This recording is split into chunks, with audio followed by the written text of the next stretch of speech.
Boa noite, pessoal. Estamos aqui dando início da nossa primeira live do Centro Espírita Luz e Paz. Vamos aguardando um pouquinho aí que nós vamos fazer o convite para o nosso convidado, né? O nosso convidado de hoje, que é o Gustavo, que é um palestrante espírita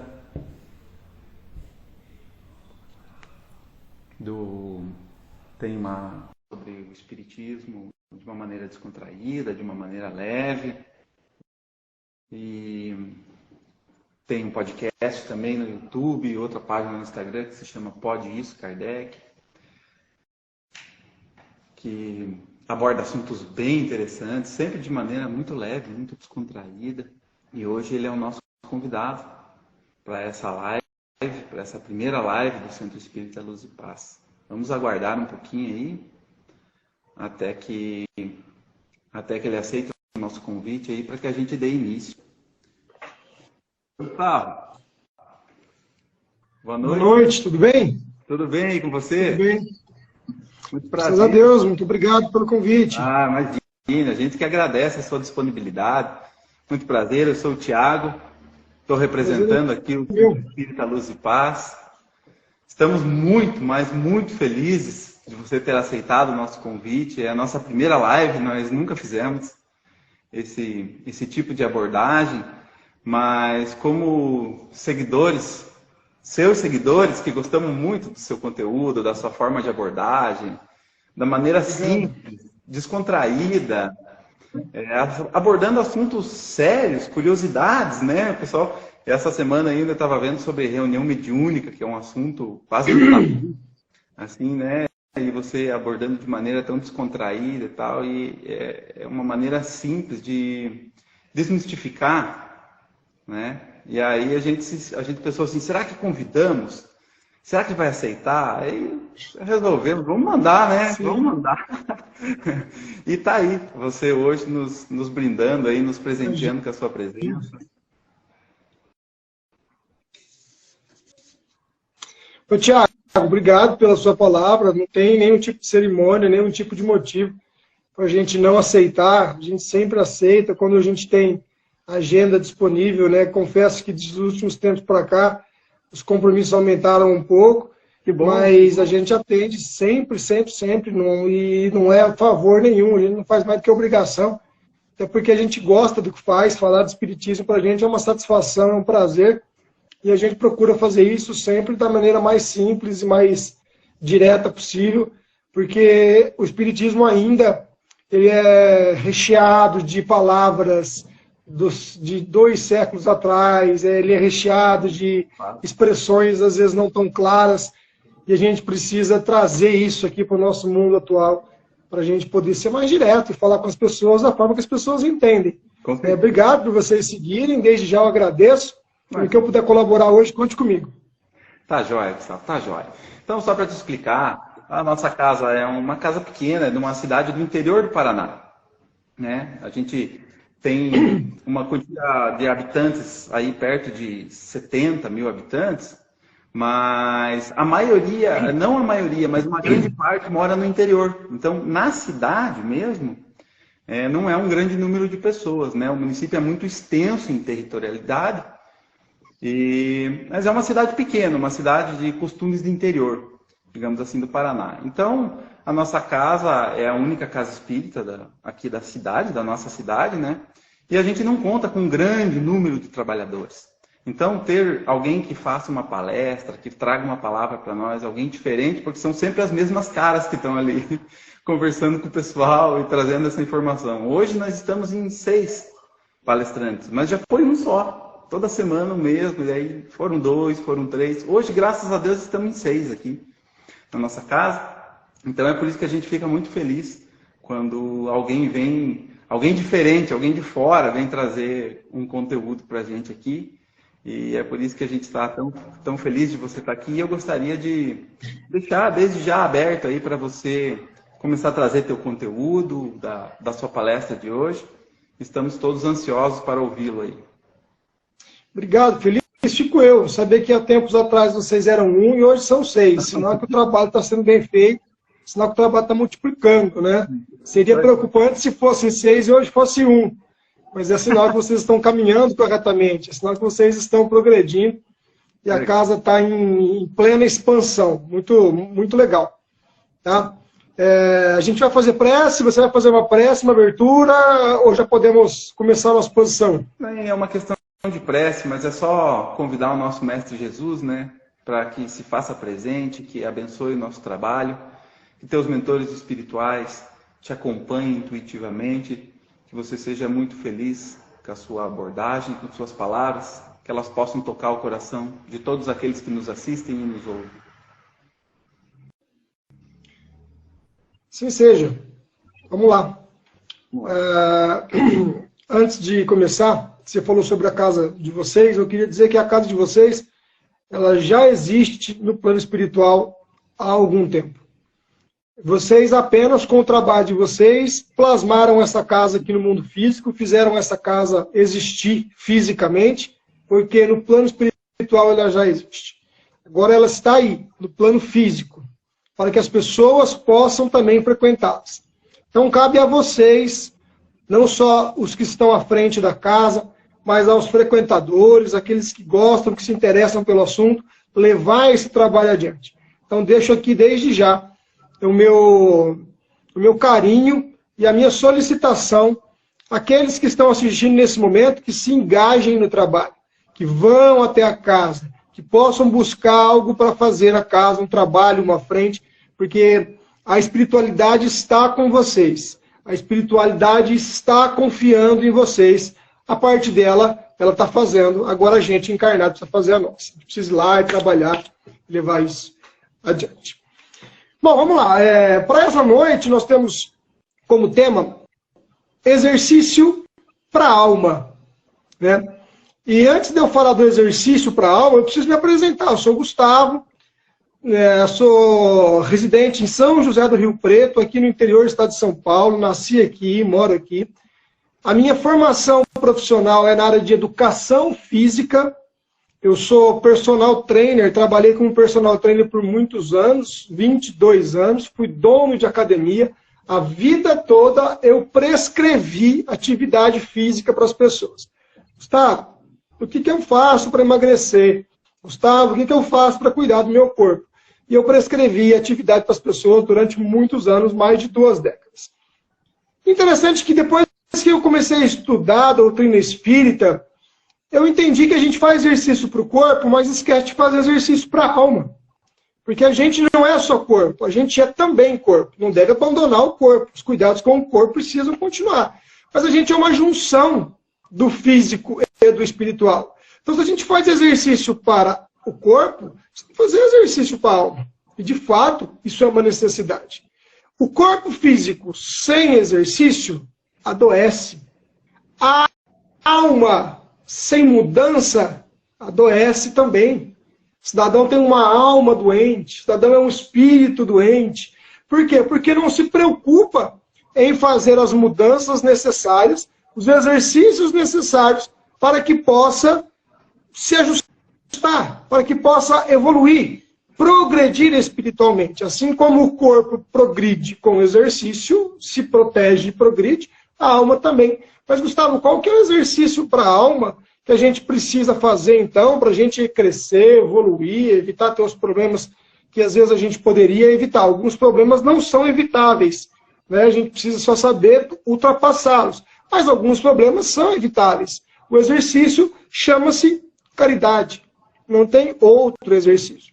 Nós sabemos que nós temos, entre tantas mazelas que nós temos, as nossas maiores chagas são orgulho e egoísmo. Isso dito por Kardec, está lá no Livro dos Espíritos, para que a gente possa, então, aprender que tudo deriva daí, do orgulho e do egoísmo. Então, a caridade, ela vem como instrumento de nós quebrarmos o orgulho e quebrarmos o egoísmo. Quando a gente faz isso, a gente está melhorando o nosso padrão interno, o nosso padrão espiritual. A caridade, ela faz com que a gente seja menos prepotente, com que a gente não seja vaidoso, faz com que a gente não seja materialista, que a gente se desprenda das coisas, Claro que a caridade sincera, a caridade feita de coração, né? Ela tem essa característica, esse poder, entre aspas, de quebrar isso tudo na gente. E às vezes a gente ignora, porque a gente vive num mundo bastante mundano, num mundo bastante materialista, e os convites para que a gente ceda às tentações são diários. A nossa disciplina ainda é limitada. Eu pedi licença só para... A garganta está falhando bastante, mas vamos lá. A gente vive num mundo que é muito materialista, né? A nossa disciplina ainda é muito baixa. Foi por essa razão que Chico Xavier, quando começou os seus trabalhos mediúnicos, foi orientado por Emmanuel que ele precisa de 3 coisas para tocar a sua vida mediúnica à frente, que seria disciplina, disciplina e disciplina. As 3 coisas, né, que se resumem em uma só, uma brincadeira que Emmanuel fez com Chico para dizer que ele precisaria ter muita disciplina. Na nossa vida também é assim, porque os convites para que a gente se desvie do caminho, para que a gente se afaste das leis do Cristo, são diários. Basta ligar o nosso celular, basta ligar o rádio do carro, né? Não sei aí na região que vocês moram, mas aqui na região onde eu moro, imagino que infelizmente o Brasil está assim de cima e embaixo, depois vocês podem confirmar isso para mim, mas a gente liga o rádio do carro e as músicas que a gente ouve no carro são convites a bebida, a sexo, a diversos outros prazeres que a vida nos oferece, que não são de vínculo nenhum com a espiritualidade. São prazeres carnais, né? Então a gente está o tempo todo convivendo com isso. É na televisão, é na internet, é no rádio, é na rodinha de amigos, é no bate-papo, é no aniversário. Onde a gente vai, os convites são tentadores. E se a gente não tiver a disciplina de manter o pensamento elevado, orar e vigiar, a gente se perde pelo caminho. Claro que nós não estamos pregando aqui uma falsa moralidade. Nós não estamos pregando aqui uma falsa santidade, pois não existe nesse momento aqui na Terra nenhum encarnado que possa dizer eu sou santo, eu sou perfeito. Todos nós estamos sujeitos às tentações da Terra. E não há nada de mal que a gente possa ter uma relação sexual com a pessoa que a gente está envolvido. Não há nada de mal em que a gente possa participar de uma festa, de uma confraternização. A gente também é carne, a gente não é só espírito. Eu disse lá no começo, a junção do corpo com o espírito. Então a nossa porção humana também está propensa e sujeita a momentos como esse. E a gente não tem que se isentar 100% dos prazeres carnais. Não é isso, esse não é o convite, isso é impossível. A gente tem que saber passar pelos prazeres carnais sem se perder. Passar com equilíbrio, né? Passar com o evangelho.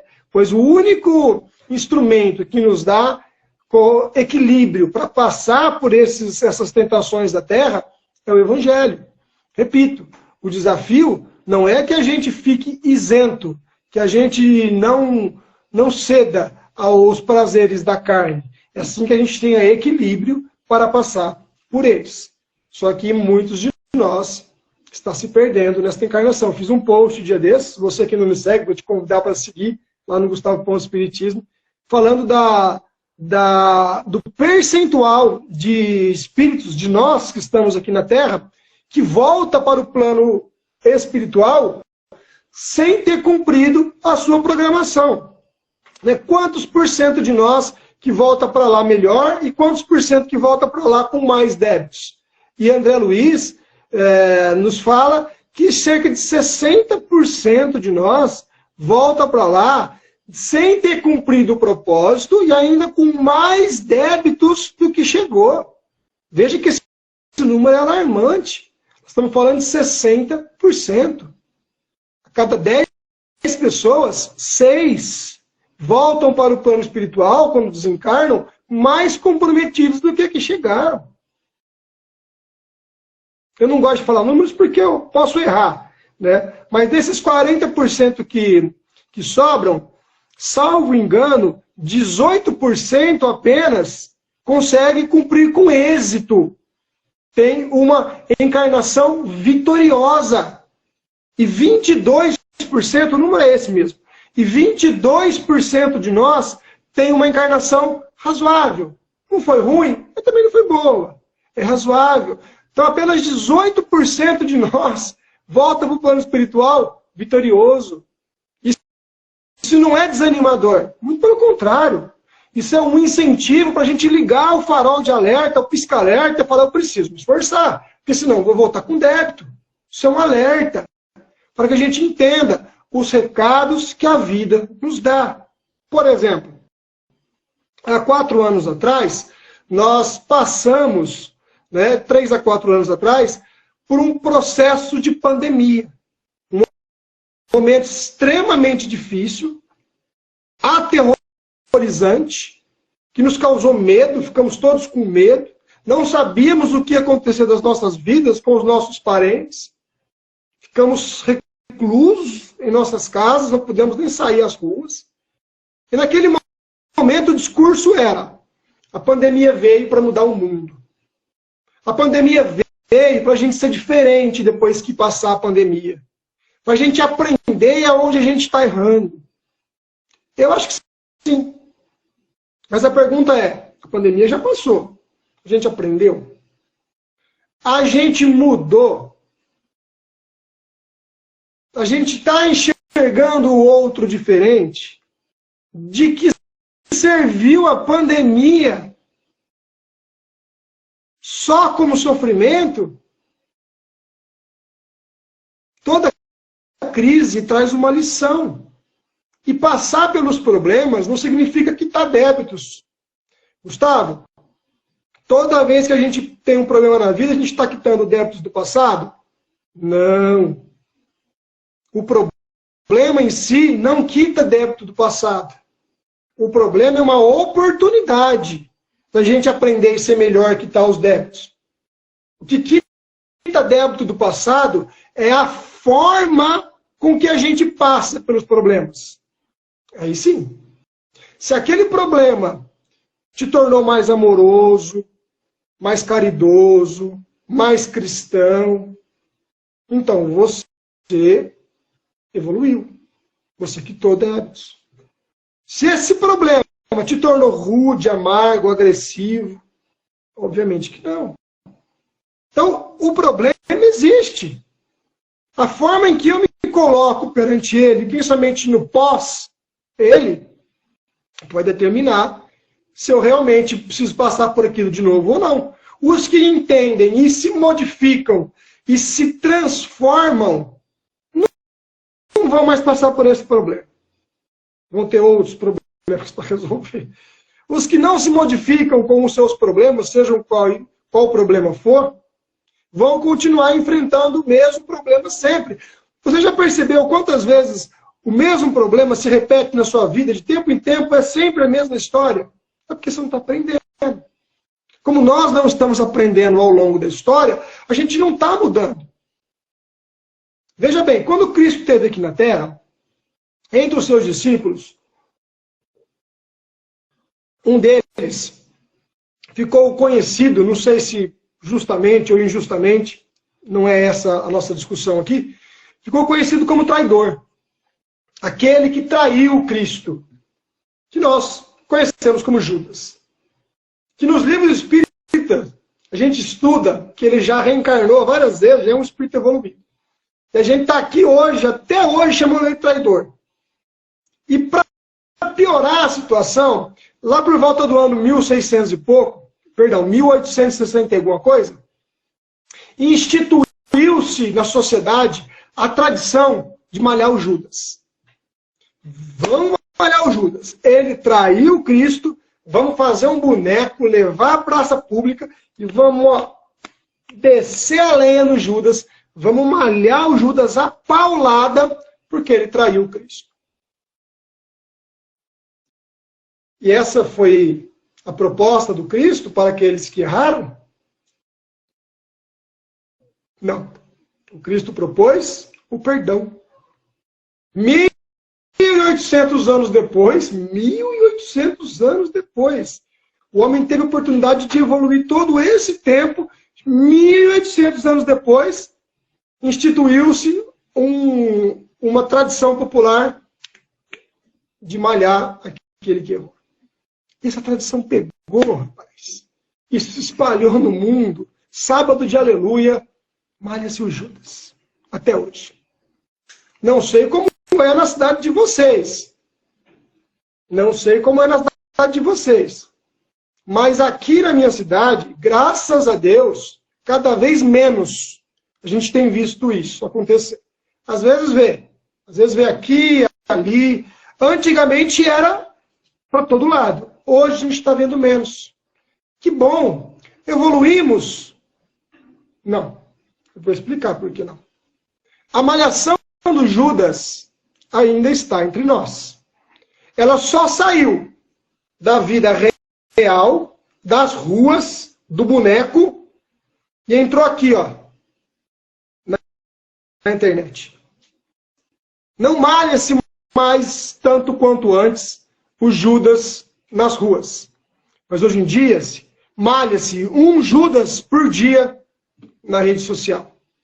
Por exemplo, semana passada, um apresentador de televisão disse uma frase em que ele foi mal interpretado. Em cima daquela frase que ele foi mal interpretado, as redes sociais repercutiram a frase que ele disse. E o que aconteceu? Todo mundo malhando o Judas. É o Judas da vez. Dia desses, um jogador de futebol teve um comportamento equivocado com a sua noiva, vamos chamar assim, sem dizer nomes. O que aconteceu? Malha-se o Judas. E aí a gente vem para a internet e fala mal da pessoa, e excomunga essa pessoa, e acaba com a moral dela. Eu não estou dizendo que a pessoa está certa ou errada. Nem o apresentador, nem o jogador de futebol. Estou querendo trazer para vocês qual é o nosso comportamento perante quem erra. Ou quem supostamente erra. Há muito tempo atrás, jogava-se pedra. Hoje, joga-se palavras. Mas condena-se do mesmo jeito. Agride-se do mesmo jeito. E o Cristo pediu o que para nós? No momento em que ele esteve de frente com a adúltera e aqueles que a queriam apedrejar. O que o Cristo disse? Aquele que não tiver pecado, atire a primeira pedra. 2000 anos se passaram, a gente continua tirando pedras. A gente tem a oportunidade de praticar caridade, até na internet, mas a gente atira pedras. A gente tem a oportunidade de fazer um exercício para a alma, que é o perdão. Olha, ele errou, ele acertou, não cabe a mim julgá-lo, ele que se acerte com o Cristo, com as leis divinas. Olha, ele errou, vamos orar para que ele compreenda o seu erro e modifique o seu comportamento. É muito mais cristão esse tipo de atitude do que vir para a internet e fazer um textão. Do que transformar aquela pessoa no Judas da vez.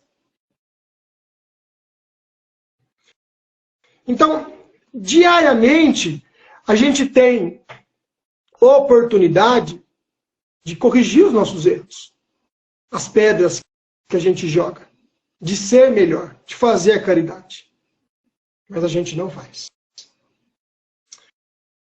O erro é da natureza humana. O ser humano é um ser que erra.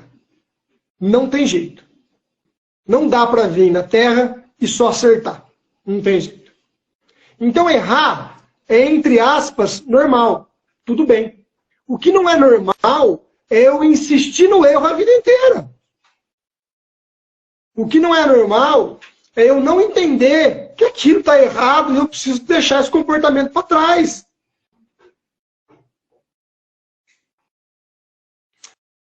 Dia desses, eu estava aqui nesse mesmo lugar, sentado nessa mesa com a minha família, jantando. Minha esposa, minha filha Malu, meu filho Joaquim, todos jantando. E o meu filho, ele tem uma dificuldade muito grande para se alimentar com bons hábitos de etiqueta. Vamos dizer assim, ele tem só 7 anos, é uma criança. Mas ele come muito espalhafatoso, assim, ele derruba comida na mesa, ele se suja todo, ele pega com a mão. Olha, eu não sei se identifica com os filhos de vocês aí na casa de vocês.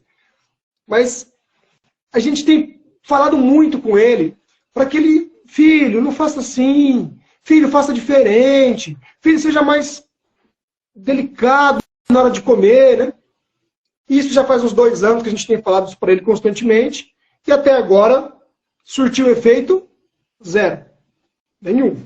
Ele continua fazendo as mesmas coisas todos os dias. E aí nós estávamos aqui nessa mesa jantando, isso faz pouco tempo, faz uma semana no máximo.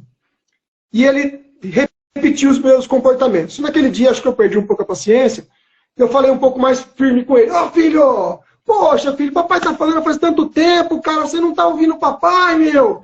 Pô, o que tá adiantando eu falar isso com você? Presta atenção. Eu fui um pouquinho mais áspero naquele dia.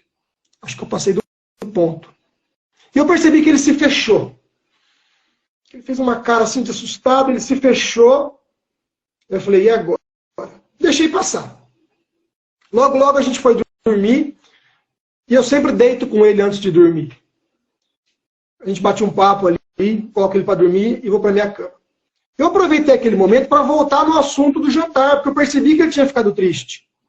Eu falei, eu vou perguntar para ele o que aconteceu, por que que ele ficou triste. Eu já sei que ele vai dizer que eu passei do ponto. Eu já sei que ele vai dizer que eu fui um mal educado. E aí eu preparei uma resposta para dar para ele, né? Lógico. Já fui pronto para a conversa. Filho, tá tudo bem? Você tá triste? Ah, papai, eu tô triste, sim. Mas por que que você ficou triste, filho? O que aconteceu que você ficou triste? Com o que que você tá triste? Aí ele falou assim, papai, eu tô triste comigo. Falei, com você, filho? Eu achei que ele ia falar que era comigo. Ele falou que era com ele. Tô triste comigo, papai. Porque eu não consigo melhorar, papai. Eu não consigo acertar, papai. Eu me esforço, mas eu faço tudo igual todo dia. Eu não melhoro nunca, pai. Aí eu levei um susto, porque eu achei que era comigo. E ele, no auge dos seus 7 anos, acabou de me dar uma lição.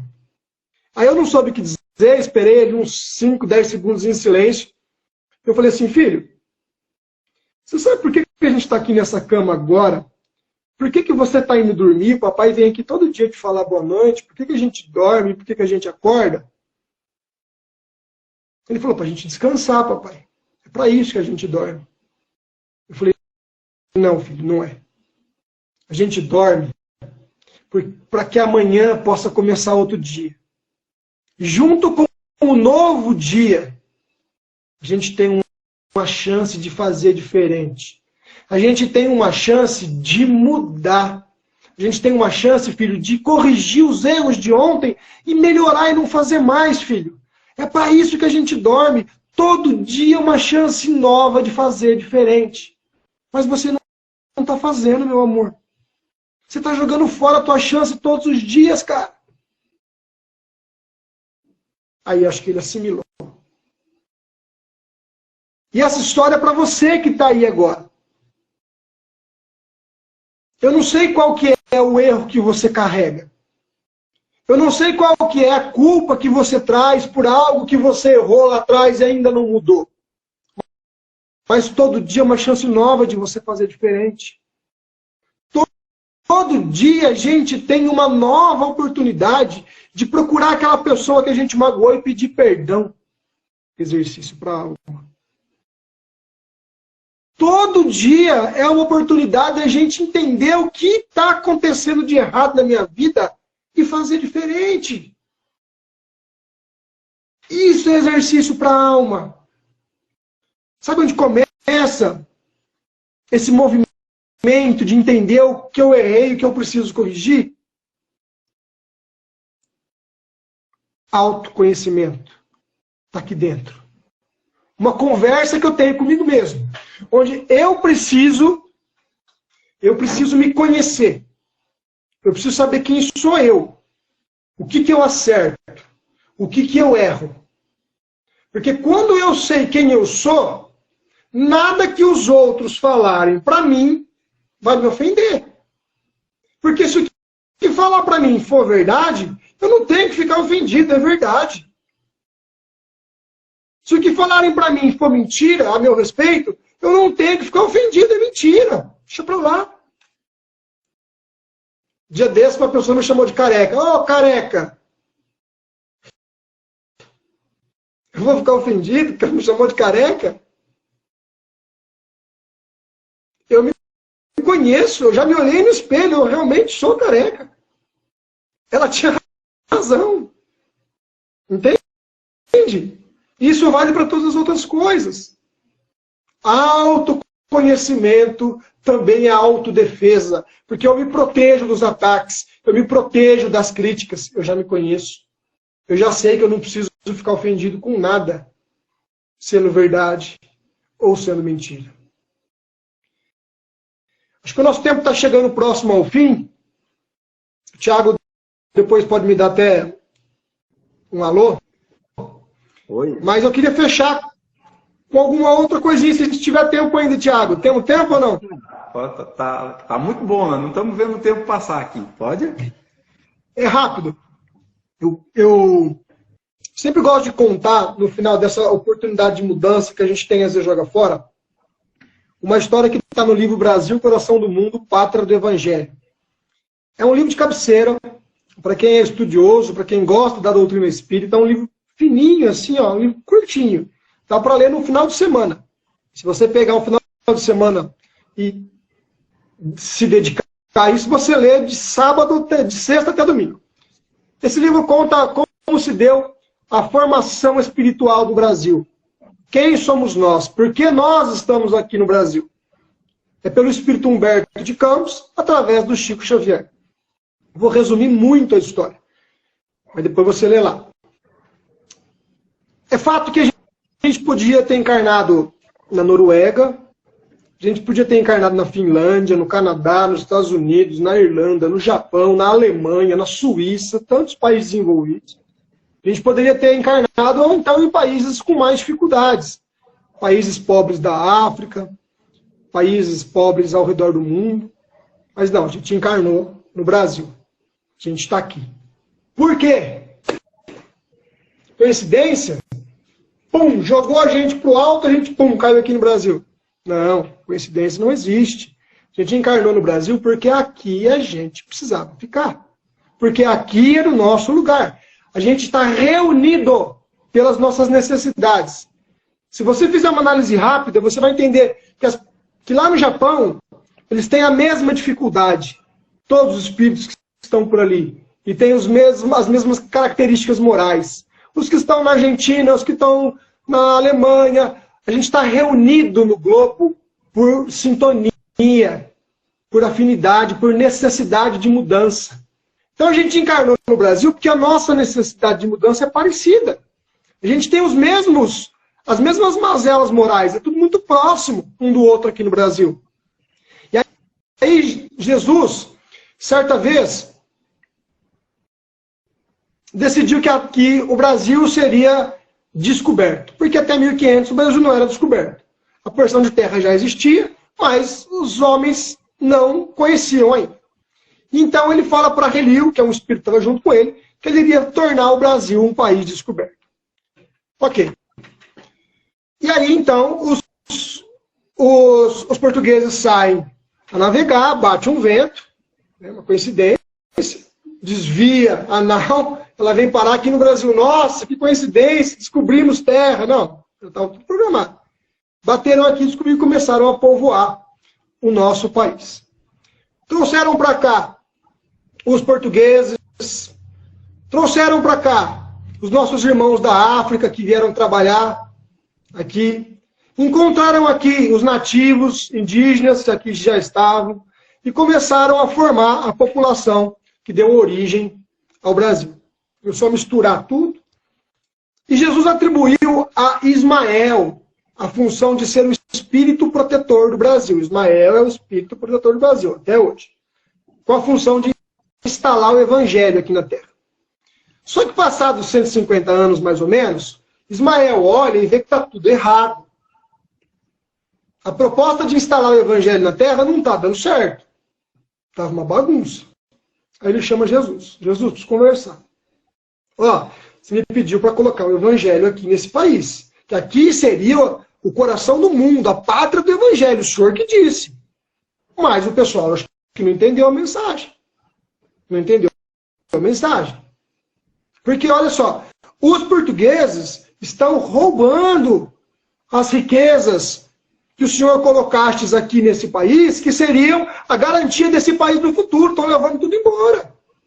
Os nossos irmãos da África, que vieram colaborar com o seu trabalho braçal aqui nessa terra, estão sendo escravizados. As Índias, que estavam aqui, povo nativo, povo genuíno, povo humilde, estão sendo feitas de escravas sexuais. Não está dando certo, mestre. E aí Jesus então fala, Relio, já sei. Pega a sua bandeira, escreve nela Deus, Cristo e caridade, e sai pelas regiões mais profundas do planeta, reunindo espíritos para vir encarnar aqui no Brasil. Vamos dar uma chance para esse povo.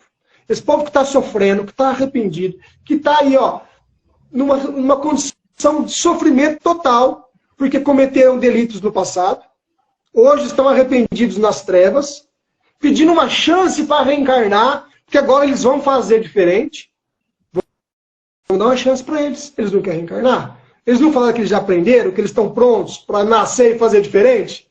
Vamos tirar eles do sofrimento e vamos dar a chance para eles. Aí ele sai nas regiões mais profundas do planeta, encontra os espíritos sofredores, convida todo mundo para encarnar aqui no Brasil, eles topam. Uma tuba de espíritos acompanha Relio. Perdão, Ismael, que já estou me confundindo. Acompanha Ismael, vem para cá e começa a encarnar, desencarnar, encarnar, desencarnar aqui no Brasil. Sabe quem são esses espíritos? Nós. Que ontem estávamos lá nas regiões abismais, remoendo os nossos erros do passado, sofrendo com a culpa que carregamos de ter errado como erramos, clamando a Jesus, me dá uma chance, eu quero fazer diferente, eu já aprendi, me dá uma oportunidade, Jesus, eu vou mudar, eu quero provar que eu já aprendi. Aí nos deu a chance. Nós estamos encarnados. Essa é a chance. Essa é a oportunidade que a gente pediu. Aqui está a oportunidade. Aí a gente vem aqui e faz tudo igual.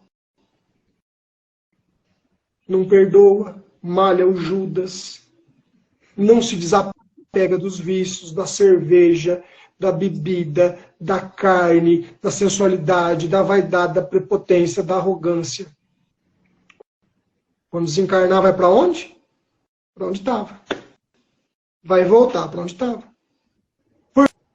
Porque não aproveitou a oportunidade. Como André Luiz falou que 60% que vem aqui não aproveita. 60% que vem aqui não aproveita. Que a gente possa entender, finalizando, que esta encarnação é a oportunidade bendita que nós pedimos ao Cristo para evoluir, para fazer diferente, para mudar. Ele fez a parte dele. Ele nos deu a chance. Aqui estamos nós. Façamos a nossa, de olhar para nós mesmos, corrigirmos os nossos erros e podermos merecer um lugarzinho melhor amanhã, quando deixarmos esta terra e voltarmos ao mundo espiritual. Que Jesus nos abençoe. Muita paz a todos. Muito obrigado por me ouvir até agora. Imagine, Gustavo.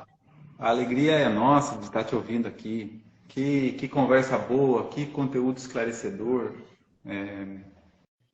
E realmente é um assunto atual, é uma oportunidade única, né? Essa semana ainda nós comentávamos aqui, durante a palestra, o tema abordado foi reencarnação, o tema dessa semana aqui na nossa casa. E a gente comentava realmente da preciosidade dessa oportunidade, porque a fila de reencarnantes é gigantesca.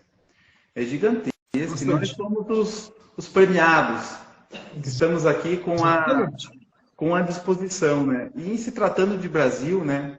Porque a gente sempre quando traz à tona esse comentário do livro citado por ti, é que o Brasil, diante de todas essas dificuldades, são todas oportunidades para que a gente tenha condição de atuar como um ser praticante da caridade, né? Então, você já imaginou, por exemplo, assim, para quem levaríamos comida se a fome não existisse aqui? Para quem levaríamos o consolo se ninguém precisasse ser consolado, né? Exatamente. Então, são todos assim, claro que não é o desejo nosso de que as coisas continuem assim, para que a gente tenha oportunidade de trabalho, mas se as coisas estão assim, é a oportunidade que temos de realmente nos portarmos como cristãos que somos, né? Então, realmente foi muito bom o tema proposto por ti, esse exercício da alma, né? Já que está tão em alta atividade física, né? Tão em alta atividade física, principalmente aí no Instagram, nesse meio do qual estamos nos comunicando, né? Exatamente. É muito válido a lembrança da atividade de desenvolvimento do espírito, da alma. É isso aí, Thiago. Obrigado. Você concluiu de maneira brilhante. A mensagem é essa. Eu espero que as pessoas possam refletir a esse respeito. Cada um tem o seu livre-arbítrio para fazer as mudanças que achar necessário, dentro das condições, da capacidade que tem. Nem todo mundo tem a mesma capacidade, mas ainda que a gente não tenha a mesma capacidade, a gente pode se esforçar. Kardec nos orientou que o verdadeiro espírita não é o que vence, é o que se esforça.